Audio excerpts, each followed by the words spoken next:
Hello everyone. आज हम science का ह्यूमन हेल्थ एंड न्यूट्रिशन मानव स्वास्थ्य एवं पोषण का टॉपिक देखेंगे। इसमें इम्पॉर्टेंट इसके फैक्ट्स जो जीवों के लिए विभिन्न प्रकार के जैविक कार्यों के संचालन के लिए आवश्यक होती हैं उनको हम पोषक पदार्थ कहते हैं, यानी कि न्यूट्रिशंस तत्व। पोषक तत्व कौन कौन से होते हैं? एक होते हैं कार्बनिक पोषक तत्व, एक होते हैं अकार्बनिक पोषक तत्व। कार्बनिक में क्या आते हैं? कार्बोहाइड्रेट, प्रोटीन, वसा, विटामिन, जल। अकार्बनिक पोषक तत्वों में calcium, phosphorus, potassium, magnesium, sodium, लौह, जिंक, तांबा, ये सारे अकार्बनिक पोषक तत्व हैं। कार्बनिक पोषक तत्व फर्स्ट है। कार्बनिक पोषक तत्व में कार्बोहाइड्रेट। कार्बोहाइड्रेट कार्बन, हाइड्रोजन और ऑक्सीजन के 1:2:1 के अनुपात में से मिलकर बने होते हैं। ये शरीर की 50 से 75% ऊर्जा की आवश्यकता की पूर्ति करते हैं। कार्बोहाइड्रेट ये 3 प्रकार के होते हैं। मोनोसैकेराइड फर्स्ट है मोनोसैकेराइड। ये सरलतम, रंगहीन, घुलनशील तथा मीठे कार्बोहाइड्रेट्स होते हैं, जैसे ग्लूकोज, फ्रक्टोज, मीठे फल आदि। सेकेंड है डाइसैकेराइड। डाइसैकेराइड्स कौन कौन से होते हैं?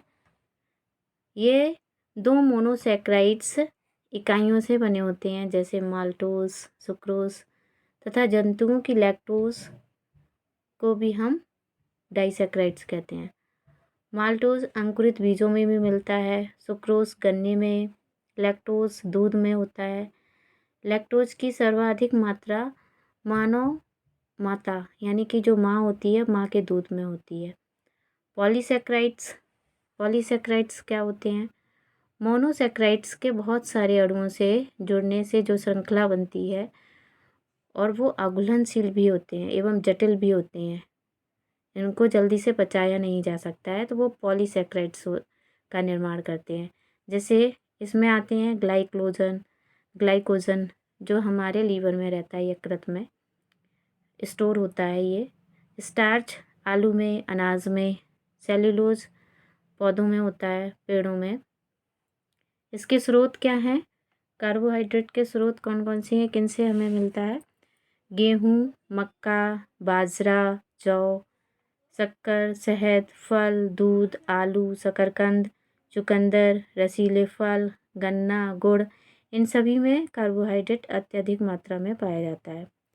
नोट है, कार्बोहाइड्रेट ग्लूकोज के रूप में यह शरीर को ऊर्जा उत्पादन के लिए ईंधन का काम करते हैं।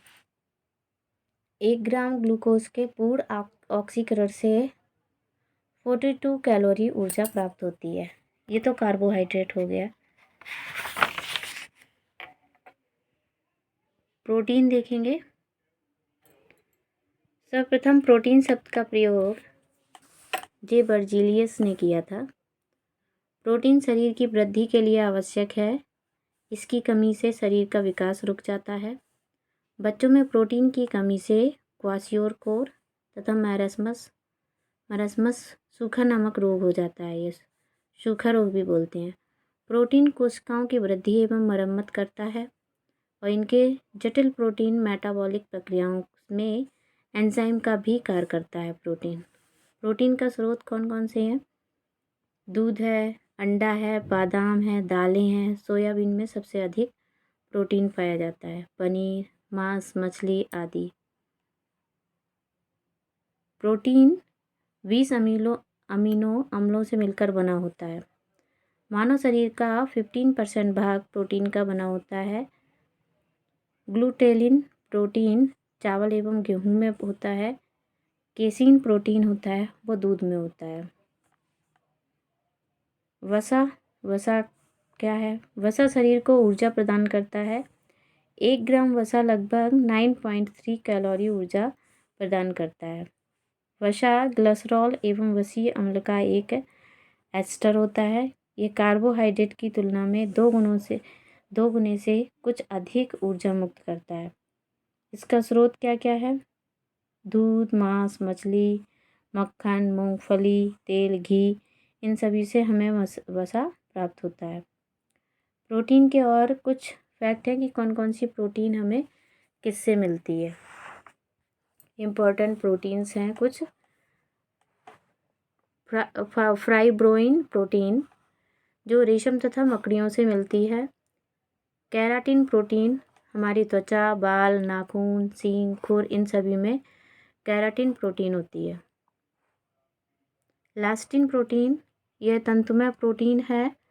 यह रुधिर वाहिनियों के पीले ऊतक में मिलता है। Elastin protein. गोस्पिन कपास प्रोटीन है जो कीटनाशक के रूप में होती है। एक्टिन एवं मायोसिन ये सभी कंकालीय पेशियों में होती है। केसिन अभी मैंने बताया था दूध में होता है। जिन प्रोटीन मक्के में पाई जाती है। ग्लोबिन यह रुधिर में पाए जाने वाला प्रोटीन है। ग्लोबिन। थ्रोम्बिन रक्तस्राव को रोकती है। ग्लूटेलिन्स अनाज में पाए जाने वाला प्रोटीन है। प्रोलेमिन्स दालों में पाए जाने वाला स्पेशली प्रोटीन है। साइटोक्रोम माइटोकॉन्ड्रिया में पाया जाता है। यह श्वसन प्रक्रिया को पूर्ण करता है। साइटोक्रोम। एंटीबॉडीज़ यह भी एक प्रोटीन है। यह सुरक्षात्मक प्रोटीन है जो हमारी बॉडी में होता है। ग्लाइडिन गेहूं में पाया जाता है। नेक्स्ट देखेंगे विटामिन। विटामिन क्या है? विटामिन की खोज लुलिन ने 1881 में की थी। इसका उपयोग 1912 में फंक ने किया था, तो उन्हीं के नाम से भी बोला जाता है कि विटामिन की खोज फंक ने कहीं कहीं पे लिखा है। यह एक कार्बनिक यौगिक है जो शरीर की सामान्य वृद्धि तथा रोगों से रक्षा करने के लिए आवश्यक होता है। विटामिन दो प्रकार की होती हैं। एक जल में घुलनशील विटामिन होती है, एक वसा में घुलनशील विटामिन होती है। जल में घुलनशील विटामिन बी और सी होती हैं। बी के कई रूप हैं बी के B1, B2, B5, B3, B6, B9। और वसा में स्पेशली विटामिन जो है वो 4 हैं। ADEK। इसको याद रखने के लिए सिंपल है, कीड़ा की तरह KEDA ऐसे याद रख सकते हैं। जल में घुलनशील विटामिन को देखते हैं। फर्स्ट है B1। B1 का रासायनिक नाम है थायमीन। इसके स्रोत क्या हैं? ये हमें किस किस से मिलता है? स्पेशली अनाज, फलियां, सोयाबीन, अंडे, मांस, मेवा इन सभी से हमें B1 प्राप्त होता है। इसकी कमी से B1 की कमी से हमें बेरी बेरी रोग हो जाता है। B2 का रासायनिक नाम है राइबोफ्लेविन। इसका स्रोत है पनीर, अंडे, ईस्ट, हरे पत्ते वाली सब्जियां, दूध, जिगर, मांस, ये सब हमें B2 जो इन सभी से हमें B2 प्राप्त होता है। B2 विटामिन प्राप्त होता है। इसकी कमी से कीलोसिस नामक रोग हो जाता है। B3 का रासायनिक नाम है पेंटोथेनिक अम्ल। इसके स्रोत हैं अंडे, जिगर, मांस, दूध, टमाटर, मूंगफली, गन्ना, ये सभी इन सभी से B3 प्राप्त होता है। इनकी कमी से चर्म रोग, वृद्धि कम होना शरीर की, बाल सफ़ेद होना, जनन क्षमता कम होना, बांझपन आना, ये सब B3 की वजह से होता है यदि शरीर में B3 की कमी है। B5 निकोटिनिक अम्ल ईस्ट, मांस, जिगर, मछली, अंडे, दूध, मटर, मेवा, फलियां, इन सभी से हमें B5 प्राप्त होता है। B3 बोला, B5 प्राप्त होता है। इसकी कमी से पेलाग्रा रोग हो जाता है। B6 का रासायनिक नाम है पायरिडॉक्सिन। पायरिडॉक्सिन के स्रोत हैं दूध, यीस्ट, अनाज, मांस, जिगर, इनकी कमी से रक्तक्षीणता, चर्म रोग, पेशियेठन, पथरी, ये सभी एनीमिया जिसको बोलते हैं रक्तक्षीणता को, तो ये B6 की कमी से हो जाता है। H विटामिन है, इसका रासायनिक नाम है बायोटीन। इसको बायोटीन बोलते हैं। इसके स्रोत हैं मांस, गेहूँ, अंडा, मूंगफली, चॉकलेट, सब्जी, फल। इसकी कमी से चर्म रोग, बालों का झड़ना, ये सब बायोटीन की कमी से होता है। B9 इसका रासायनिक नाम है फॉलिक अम्ल।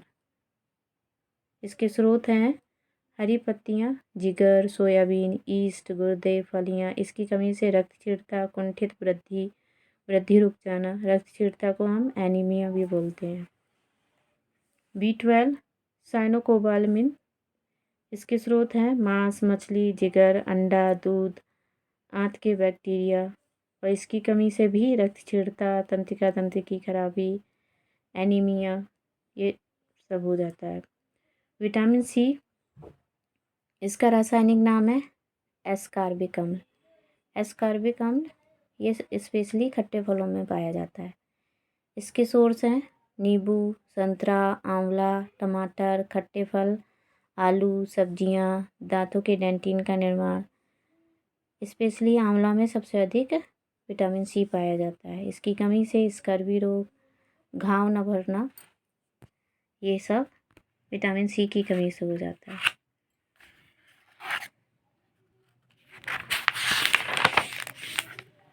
वसा में घुलनशील विटामिन देखेंगे। वसा में घुलनशील विटामिन है, फर्स्ट है ए रेटिनॉल। इसका रासायनिक नाम है रेटिनॉल। सोर्स हैं इसके दूध, मक्खन, अंडा, जिगर, मछली का तेल, गाजर, पपीता, फल, सब्जियां आदि। गाजर में विटामिन ए सबसे अधिक पाया जाता है, पपीता में भी ऑलमोस्ट। इसकी कमी से रतौंधी या कुंठित वृद्धि होती है। विटामिन डी देखेंगे। इसका रासायनिक नाम है कैल्सीफेरॉल। इसके सोर्स हैं मक्खन, जिगर, मछली का तेल, गुर्दे, अंडे, त्वचा और ईस्ट, सूर्य का प्रकाश।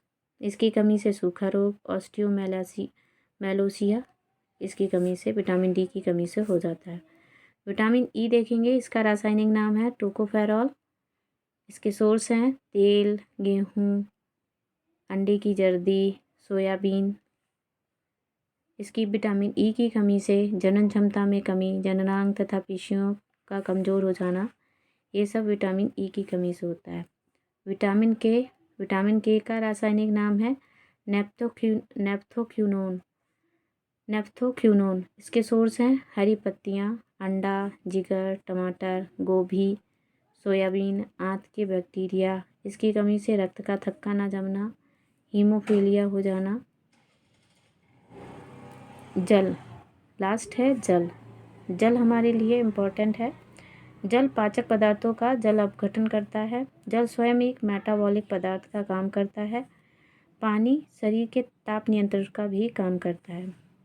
ये तो सारे थे कार्बनिक पोषक तत्व। अकार्बनिक पोषक तत्व भी बहुत इम्पोर्टेंट हैं शरीर के लिए।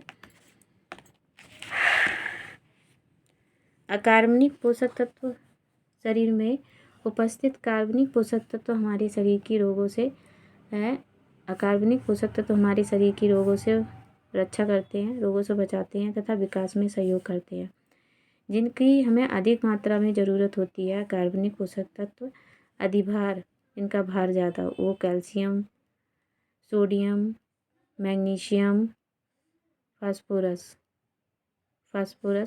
और सूक्ष्म आंतरिक तत्व में iron, zinc, copper, magnesium, iodine, cobalt और भी हैं। फर्स्ट देखेंगे कैल्शियम। कुछ इम्पोर्टेंट्स लिखे हैं, सारे नहीं लिखे हैं। जो इम्पोर्टेंट है वो कैल्शियम जैसे हमारे शरीर के लिए बहुत इम्पोर्टेंट है। तो कैल्शियम की कितनी 500 मिलीग्राम हमें लेना चाहिए। स्रोत है इसका दूध से, पनीर से, हरी सब्जियों से, फली से, अनाज से ये हमें कैल्शियम मिलता है। इसकी कमी से हमारे दांत व हड्डियाँ कमज़ोर हो जाती हैं, शरीर की वृद्धि रुक जाती है। तो कैल्शियम बहुत इम्पोर्टेंट है। पोटेशियम इसकी मात्रा 2 ग्राम। इसके सोर्स हैं दूध, मांस, अनाज, फल, सब्जियां। इसकी कमी से उच्च रक्तचाप, पेशियों की दुर्बलता, अंगघात हो जाना, पैरालिसिस जिसको बोलते हैं। फास्फोरस 500 मिलीग्राम है, ना कि ग्राम है। सोर्स है दूध, मांस, अनाज। इसकी कमी से भी दांत और हड्डियां हमारी कमज़ोर हो जाती हैं, शरीर की वृद्धि रुक जाती है। सोडियम इसकी कमी से उच्च रक्तचाप, ब्लड प्रेशर बढ़ जाना, भूख की कमी होना, पेशियों में ऐंठन होना, ये सब सोडियम की कमी से होता है। लोह तत्व यानी कि आयरन भी हमारे शरीर के लिए बहुत इम्पोर्टेंट है। हीमोग्लोबिन में हमारे शरीर में आयरन ही होता है, इसकी ज़रूरत होती है 20 मिलीग्राम, और जो गर्भवती महिला होती है उसके लिए 40 मिलीग्राम की ज़रूरत होती है। इसका सोर्स है मांस, अंडे, फलियां, अनाज, हरी सब्जियां। इसकी कमी से रक्तक्षीणता, दुर्बलता। अनार और चुकंदर में भी स्पेशली आयरन होता है। आयोडीन, इसका सोर्स है दूध, समुद्री भोजन, पनीर और आयोडीन युक्त नमक। इसकी कमी से होता है घींगा रोग, जड़मानवता, ये सारे रोग हो जाते हैं। तो हमने देखे हैं आज कार्बनिक पोषक तत्व और अकार्बनिक पोषक तत्व कौन कौन से होते हैं, उनकी कमी से कौन कौन से रोग हो जाते हैं। Thank you. आपको अच्छा लगे तो प्लीज़ लाइक सब्सक्राइब करें।